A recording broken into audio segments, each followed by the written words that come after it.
Welcome back to the Fixed Ops Roundtable. We are very honored today to have with us John Clavadetscher, who is the President and Chief Commercial Officer at Outsell. And if you haven't heard about Outsell, everybody, you will. Some of the biggest dealer groups, distributors, and organizations in retail automotive are involved with Outsell right now, and we're eager to learn more. John, welcome to the Fixed Ops Roundtable.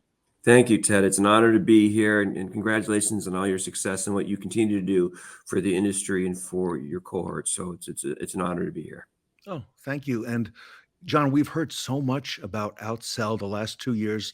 You and I were talking in the green room before we got started.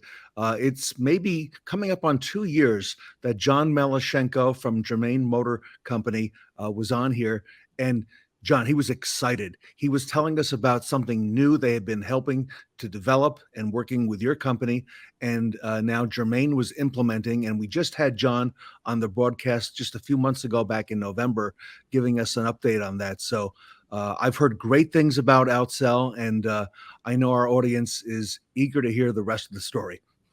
Yeah, I mean, listen, the automotive industry, automotive retail is full of just amazing, talented, innovative leaders, and none as special as John Melashenko and the Germain Group. So we've been very blessed and honored that throughout the course of Outsell's 17-year history to always be associated with those leaders and have them at the table and helping us to, develop our strategy, work with us on our roadmap, and really help us to continue to provide the platform and the solutions that are needed. And as mentioned, John Melashenko, Steve, and the entire Germain organization are great. And we're very blessed to have not just the Germain organization, but leaders throughout some of the, like you mentioned, retail. So whether that is Southeast Toyota, whether that's Group 1, whether that's other leading dealer groups in the private cap space like Baxter, Oxmoor, Carter Meyer, et cetera.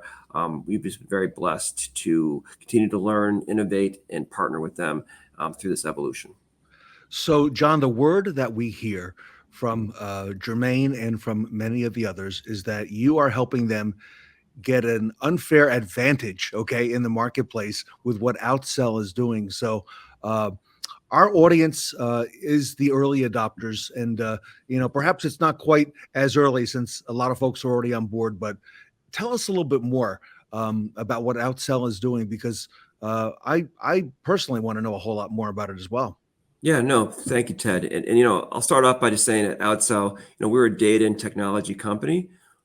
We focus on automotive customer and their engagement, and we help our customers, best listen, predict, and engage with their own customers at scale. And we're doing so in a way that helps them get the deliver value and an ROI that's very measurable and tangible. So that's who we are. If you think about us as a sort of a platform, a software platform that then looks to see how to get our automotive retail partners to best connect with their customer set.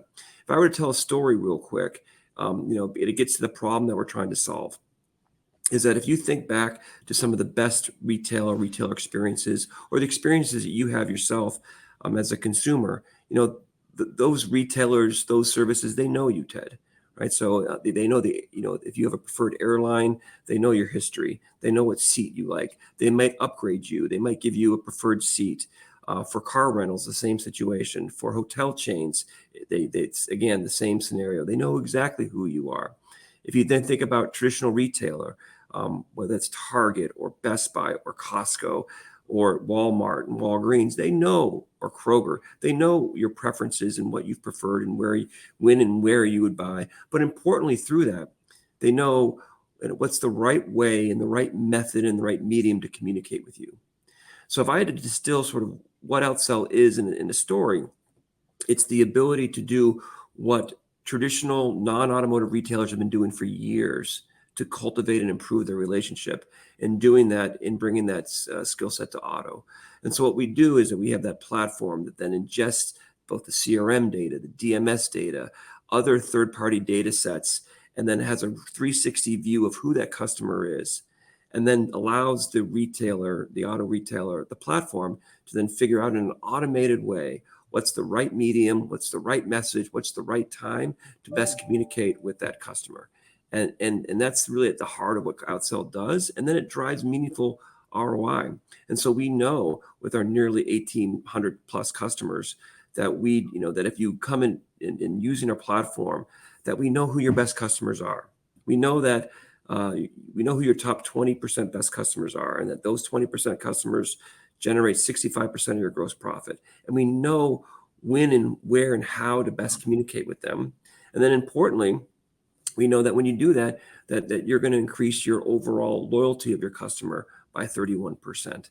And that's meaningful. And then importantly, as it relates to even your OEM brand for specific, it allows that similar type of high end of loyalty. And it's interesting, you mentioned John Malashenko, is that we had a great conversation with him as we are working on what our value prop is and the right language. And we've been doing this for, involved in it for years, and we asked John, is it better to have a satisfied customer or a loyal customer? And unequivocally, once again, John was very sage and said, listen, you really want to focus on loyalty. Loyalty is where this game is. And so again, we have a lot of statistics and data that show that dealer groups that use the Outsell platform have a measurable increase in customer loyalty for fixed operations, as well as for overall repeat purchases. John, exciting. In the last couple of years, those customer expectations have just they're off the charts. And, customers now expect a lot of the things that our industry is starting to deliver. The fact that we know their preferences, we know who they are, we know what they like. I would think that customers would almost expect that rather than, randomly have to start over and have to deal with an outdated process. And the fact that you've got this in other industries as well really helps the automotive retail as well. Ted, you nailed it. And I like to say that the customer experience outside of auto frames their expectations within auto. And oftentimes, it's the benefit of having been in auto for about 25 years, leaving it the last 4 years to get into this space and working with great partners like Walmart and Kroger and Walgreens. And then now eventually coming back to auto is seeing that they've been mastering this customer data engagement platform, which is what Outsell is, in a meaningful way to then improve the customer experience. To your point, Ted, McKinsey came out with some groundbreaking research that said that 76% of customers expect to be engaged in a personalized, customized way. And then importantly, if you send them the wrong message or the wrong medium with the wrong message, then it actually has a fairly deleterious negative approach on their ability to want to purchase from you. It's actually high. It's like closer to 82%. And then lastly, Salesforce came out with some great studies about customer personalization and engagement and said that 88% of customers say that their experiences and their communications with that customer is as important as the product they're buying. So when you think about it, going back to our space, is that in a world where fixed operations is so important for the overall dealer's success, do we know who our top 20% customers are? Are we offering them a water or however it fits into your process? But importantly, would you treat or create a process that treats your top 20% customers a little bit differently? How would that be? What would that look like? And importantly, the dealers have the data. The challenge in this space is, unlike non-automotive, is that within automotive, those data sets don't either interact or don't compete or don't link up to each other. And that's to the credit of John Malashenko and other leaders like him, how partnered with us over the years to evolve to a place where now we have this consumer data platform where we know who those customers are. We know their history. We know when and how and when they want to be communicated with, whether that's text, whether that's social, whether that's email, whether it's direct mail. And then we allow the AI, the system, to then best communicate and connect with the customer. We're seeing this across the Roundtable the last 6 months to a year, John. The fact that the DMS does not allow for a very seamless process, and a number of things that might otherwise upset a customer. And now, we're able to be smarter and leaner. And you're doing that across fixed operations as well. I know John has told me that every month it's getting smarter and smarter. And what you're able to do with retail automotive, I used the term earlier, and I meant that, giving them an unfair advantage over the competition. who does not deploy a platform like this. Right, right. And you think about it, it's going back to the days before most dealerships had CRM. So you go back to pre 2000s. And if you had a CRM, sort of, let's call that sort of version 1.0, you did have an unfair competitive advantage just in terms of tracking and logging and understanding how you're communicating. And the industry has evolved, but it's evolved again, going back to Ted, your point about the customer expectations. What do they experience? And again, just thinking through the challenges that a lot of dealerships have is that, yes, we've had unprecedented, challenges and success the last 2 or 3 years. And as times begin to now normalize, what I think about is Warren Buffett's phrase that says that when high tide comes, when high tide sort of flows out, you see who's been swimming naked. And that's a fancy way. He's a much smarter man than I'll ever be. I was saying there's a lot of bad habits that are formed with success, but importantly, dealerships are and the retail industry is moving aggressively towards understanding that how am I going to communicate best on a per person basis. So instead of thinking about communication on this is what I'm going to send out through my service reminder program software, or this is what I'm going to send through my CRM, or this is the direct mail I'm going to send through my DMS. It actually says, you know what, the best way to do it is figuring out, Ted, who you are, where you are in the process, and then what's the best medium. It may be direct mail, but it may be social, or it may be text and SMS, and making sure that there's a governor, so we're not inundating you with messages. And importantly, we're not necessarily sending you the wrong message, which happens way too much in this space. Is that you'll have an equity campaign at a dealership that sends out a message that may even be counter to the message that the fixed operations team is sending. And again, that turns the customers off. Probably one other analogy to think through this is going back to your own experience, is that if you have a Kroger, or if you have a leading grocery store or drugstore, is they don't allow the Cokes and the Pepsis and the Procter and Gamble's products to sort of compete with customer share of mind. What they have is they use the customer data engagement platform to say, okay, we know that Ted likes to buy these types of products. We know that Ted responds best to direct mail or social. And so we're going to then send them these coupons or send them these branding messages and do it in a coordinated and consistent way. And again, the data that when you do that is just stark. I mean, we know from a fixed operation that we can increase your overall gross profit on a per person basis by 65% over a 3-year period. We're actually rolling out an NADA and hope everyone gets a chance to visit our booth, who your valued customers are. So going back to the earlier conversation, is that we know who your top 20% of your customers are, but we can then render that information and send that information to the dealership so they can best engage or send custom communication to them, and or know when they're coming in for services and thank them. And again, it's those expectations that those same customers experience when they're going out there. And the last part, Ted, getting back to sort of your point about, the system continues to learn, is that we process over 50 million customer experiences on a daily basis. And with that, we learn every day a little bit better on how to best communicate with those customers. And then we're sending out over 1 million messages, again, through direct mail, email, social, SMS text. And all of that is a system that learns and continues to improve that customer experience that then drives measurable results. John, this is what's been missing from retail automotive for a long time. I know every month I hear different leaders, retail leaders on the roundtable tell me they're going to Minneapolis. Why? To meet with Outsell, to see a lot of this for themselves. And I've heard a lot of good feedback. John, is it difficult for our dealer audience to get started with you? What are the steps? Are they limited in terms of, what DMS they may use or what they have now? Just walk us through a little bit of that. Yes. So, right now, we have over 1,800 customers. We have a lot of single point stores, but we also deal with some of the biggest and greatest dealer groups, in the space, whether that's Group 1 or Southeast Toyota, or it's Germain, or the ones that I mentioned earlier. And so what we will do is we will work and partner with the various different DMSs as well as the various different CRMs.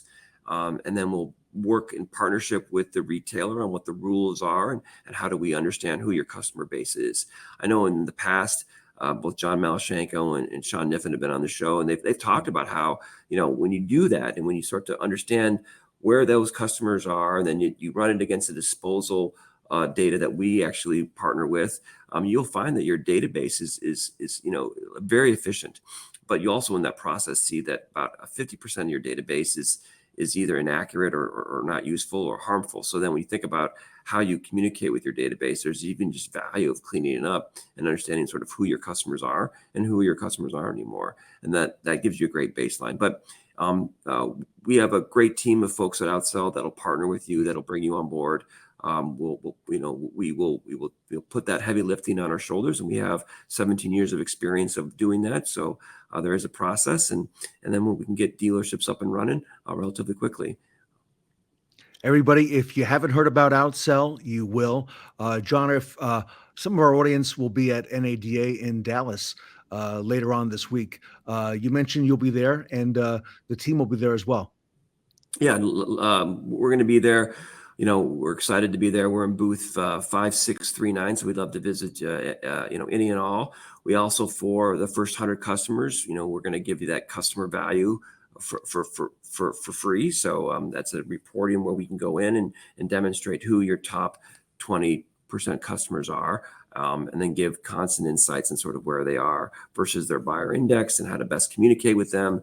And so that's, again, it's something that's important for this industry, right? Ever since Carl Sewell started talking about lifetime value, everyone understands the importance of it. And what we now have is, based on our 17-year track record, is that customer value, knowing sort of who your best customers are, the best way to engage with them, and providing a platform to then do that. But then lastly, on this point too, Ted, is that it's not just the ability to connect, because a lot of other players can go in and look at DMS or CRM, but it's that what I call bi-directional data, but it's knowing, was that direct mail coupon redeemed?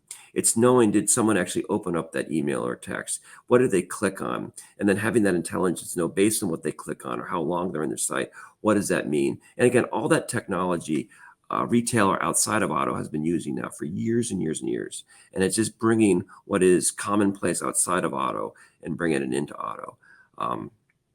And, I like to use the example of, I'm blessed to have three, children. One's in early 20s and two are teenagers. But, 15 years ago, Target was sending me lots of coupons about diapers. And they now no longer send me any information about diapers. I get a lot of other advertising content from Target. It's just not necessarily around diapers or baby formula anymore, because they've learned about my purchase patterns and who I am. And they understand that I still will redeem that direct mail coupon. So they'll over-index their direct mail to me vis-a-vis someone else that lives down the street from me. I think we can all relate, and that's a very appropriate analogy. And everybody, if you want to get on board, visit with Outsell, outsell.com. John Clavadetscher is on LinkedIn. He's on social media as well. They'll be at NADA. Visit with them as well. Mention the Fixed Ops Roundtable, and you want to get on board, everybody, and learn about this customer data platform that Outsell has put together. Some of the biggest and most successful dealer groups are using it today now. And John, on behalf of the Fixed Ops community, I want to thank you for being with us today. Thank you, Ted. Truly appreciate it. Congratulations on all that you do for the community, and honored to be a part of it. Everybody, just the beginning. You'll hear a lot more about Outsell in the coming months and years. John Clavadetscher with us today at the Fixed Ops Roundtable. Thank you, Ted.